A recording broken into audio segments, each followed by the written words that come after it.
కాంగ్రెస్ సర్కార్ తీరుపై ఎమ్మెల్సీ కవిత ఫైర్ అయ్యారు. ఇచ్చిన హామీలను అమలు చేయడంలో కాంగ్రెస్ పూర్తిగా విఫలమైందన్నారు. భూములను కుదువపెట్టి తీసుకొచ్చిన డబ్బులను పక్కదారి పట్టించడమే రేవంత్ ప్రభుత్వ లక్ష్యంగా మారిందని మండిపడ్డారు.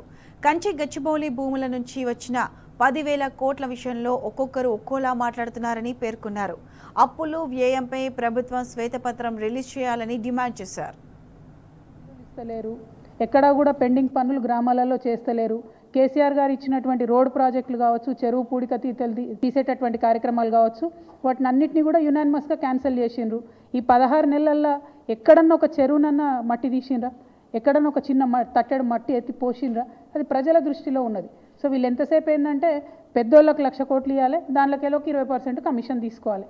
ఈ ఎజెండా మీద ప్రభుత్వం నడుస్తున్నట్టుగా తెలుస్తోంది. ముఖ్యమంత్రి గారు మన రాష్ట్ర భవిష్యత్తును తాకట్టు పెట్టే విధంగా, రాష్ట్ర గౌరవాన్ని కించపరిచే విధంగా క్షేత్రస్థాయిలో ఉండేటటువంటి వ్యక్తులు కూడా మాట్లాడనటువంటి భాషలో మాట్లాడుతూ ఉన్నారు.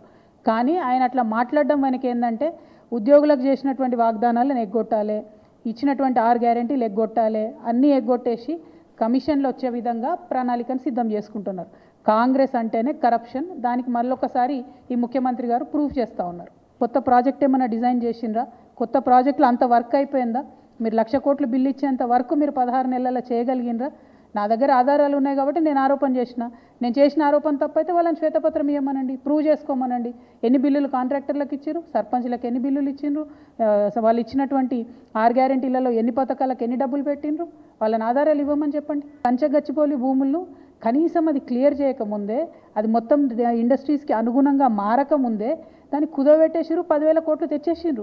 ఆ 10,000 కోట్లు ఎక్కడికి పోయినాయి అంటే మేము రైతు బంధు ఇచ్చినాం, పెన్షన్ ఇచ్చినామని చెప్తున్నారు.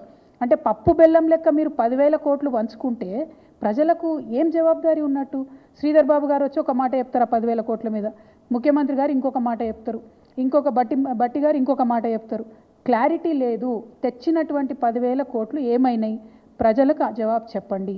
1,80,000 కోట్లు అప్పు తెచ్చిరు ఇప్పటి వరకు. ఏమైంది? అది ప్రజలకు జవాబు చెప్పండి. టీఎస్ఐఏసీని ప్రైవేట్ నుంచి పబ్లిక్ చేస్తే అది పబ్లిక్కి పనికొస్తుందా, లేకపోతే రేవంత్ రెడ్డి గారికి పనికొస్తుందా? రేవంత్ రెడ్డి గారు ఖజానాలో డబ్బులు తెచ్చుకోవడానికే టీఎస్ఐఏసీని మారుస్తున్నారని వాళ్ళు నేను అలిగేషన్ చేస్తున్నా. వారిని జవాబు చెప్పమనండి ప్రజలకు.